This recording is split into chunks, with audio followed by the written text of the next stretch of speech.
Students, तो आज हम हैं परमाणु के पार्ट 3 में। तो परमाणु के पार्ट 1 और पार्ट 2 में हमने परमाणु के बारे में जो भी अध्ययन किया वो आप पिछले वीडियो में जाकर देख सकते हैं। तो आज हम परमाणु की कुछ सामान्य सी जानकारी पढ़ने वाले हैं। आज के वीडियो में सीखेंगे कि परमाणु क्रमांक क्या कहलाता है और परमाणु द्रव्यमान संख्या क्या कहलाती है। बहुत अच्छे से पहले तीन चीजों को कवर करते हैं। तो आपके सामने ये जो है ये स्ट्रक्चर है एटम का। ये जो है ये न्यूक्लियस होता है, ये नाभिक है जो आपको दिखाई दे रहा है पॉजिटिव, ये पूरा नाभिक है।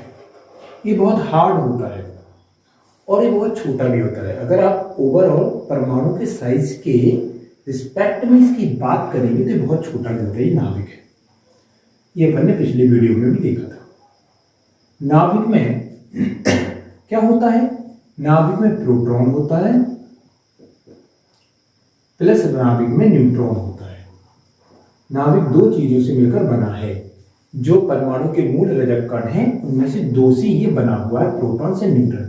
प्रोटॉन जो है वो पॉजिटिवली चार्ज है और न्यूट्रॉन जो है वो न्यूट्रल है, मतलब कि शून्य, इस पर कोई चार्ज नहीं होता। अब जो इलेक्ट्रॉन होते हैं वो इलेक्ट्रॉन यहाँ पे घूमते हैं, ठीक है।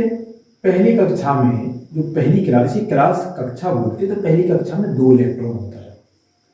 दूसरी वाली कक्षा में मैक्सिमम जो है वो 8 इलेक्ट्रॉन तक हो सकते हैं, मैक्सिमम 8। अब किस में कितना होता है वो अपन नेक्स्ट वाले वीडियो की जब और अच्छे से एटम को समझ चुके होंगे तो हम पढ़ेंगे। इसमें मैक्सिमम 8 होता है, फिर थर्ड क्लास में भी 8 है, 18, 32 ऐसे इसका ऑर्डर चलता रहता है। तो हमें यहाँ पे ये देखने वाली बात है, पिछले वीडियो में मैंने भी आपको बताया था कि नाभिक में बेटा जितना प्रोटॉन होता है उतना ही इन क्लासों में इलेक्ट्रॉन होता है। अब हम अगर बात करें सोडियम इसका एटॉमिक नंबर 11 है। एटॉमिक नंबर क्या होता है? परमाणु क्रमांक। इसके बारे में अपन आज ही पढ़ेंगे। तो इसमें क्या होता है, अगर हम सपोज करें कि सोडियम का एटॉमिक स्ट्रक्चर है तो सोडियम के पास 11 इलेक्ट्रॉन होता है। कितना? 1 2 3 4 5 6 7 8 9 10 एंड 11 इलेक्ट्रॉन होता है। तो अगर सोडियम के पास number of electrons is equals to 11 है तो उसके पास प्रोटॉन भी कितना होगा ना? प्रोटॉन भी 11 ही होगा, ये याद रखिए। अगर इलेक्ट्रॉन का नंबर 11 है तो प्रोटॉन का नंबर भी 11 होगा। तुमने क्या सीखा? किसी भी परमाणु में जितना प्रोटॉन होता है उतना ही इलेक्ट्रॉन होता है। अब हमें क्या सीखना है? परमाणु क्रमांक। तो बहुत ज्यादा इजी है।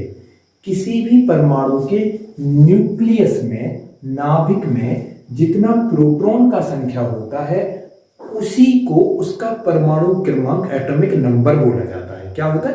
किसी भी परमाणु के न्यूक्लियस मतलब कि नाभिक में जितना नंबर ऑफ इलेक्ट्रॉन होता है उसे ही उसका परमाणु क्रमांक कहते हैं। नंबर ऑफ प्रोटॉन्स जो हैं वो उसका परमाणु क्रमांक कहलाता है।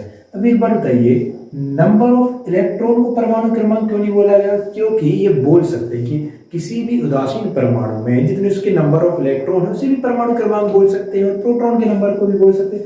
बट क्या होता है कि इजीली इलेक्ट्रॉन परमाणु ले सकता है और दे सकता है, इसलिए किससे कंपेयर किया गया? प्रोटॉन से, ना कि इलेक्ट्रॉन से। तो किसी भी परमाणु के नाभिक में उपस्थित प्रोटॉन की संख्या उसका परमाणु क्रमांक कहलाती है। किसी भी परमाणु के नाभिक में उपस्थित प्रोटॉन्स की संख्या उस परमाणु की परमाणु संख्या कहलाती है।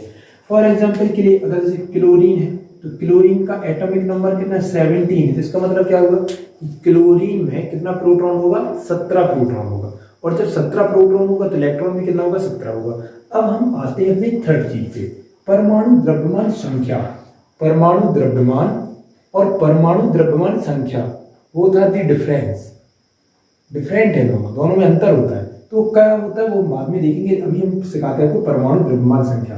तो जो न्यूक्लियस होता है, न्यूक्लियस किस चीज से बना हुआ है? न्यूक्लियस प्रोटॉन और न्यूट्रॉन से बना हुआ है। तो प्रोटॉन और न्यूट्रॉन की संख्या का जो टोटल आएगा, इसका जो टोटल आएगा, sum of the number of protons and number of electrons is called the atomic mass number. क्या होता है, किसी भी परमाणु के नाभिक में उपस्थित प्रोटॉन और न्यूट्रॉन्स की जो संख्या होती है उसे उसका परमाणु भार या परमाणु द्रव्यमान संख्या कहते हैं। अगर हम बात करें सोडियम का, तो सोडियम का भार जो है वो कितना होता है, 23 होता है। कितना होता है, 23। तब सोच ले इसमें प्रोटॉन, सोडियम में प्रोटॉन कितना था, अगर यहाँ पे अपन बात करें सोडियम की बात में, तो सोडियम में प्रोटॉन कितना था, 11। तो न्यूट्रॉन कितना होगा, मैंने क्या था 23। क्या इसका परमाणु द्रव्यमान संख्या। परमाणु द्रव्यमान संख्या क्या कहलाता है कि नाभिक में उपस्थित प्रोटॉन और न्यूट्रॉन्स का संख्या। तो प्रोटॉन जब 11 है तो न्यूट्रॉन कितना होगा ना, 12 होगा। तो दोनों मिला के कितना हो गया, 23 हो गया। तो ये कहलाता है परमाणु द्रव्यमान संख्या। तो आपको तीनों चीजें समझ में आई होंगी। सबसे पहले सामान्य जानकारी में अपने पास हमको क्या सीखना है, नाभिक में दो चीजें होता है, प्रोटॉन होता है और न्यूट्रॉन होता है। उसके बाद जो इलेक्ट्रॉन है वो क्लास में क्या करते रहते, घूमते रहते, चक्कर लगा रहे। परमाणु क्रमांक क्या कहलाता है, परमाणु के नाभिक में उपस्थित प्रोटॉन्स की संख्या जो है वो परमाणु क्रमांक कहलाता है। परमाणु द्रव्यमान संख्या क्या कहलाता है, परमाणु के नाभिक में उपस्थित प्रोटॉन और न्यूट्रॉनों की संख्या के योग को हम परमाणु द्रव्यमान संख्या कहते हैं। तो किस हर एक एटम, जितने भी अब परमाणु तत्वों के परमाणु आप पढ़ते, सबका परमाणु क्रमांक अलग अलग है। मिलते हैं नेक्स्ट वीडियो।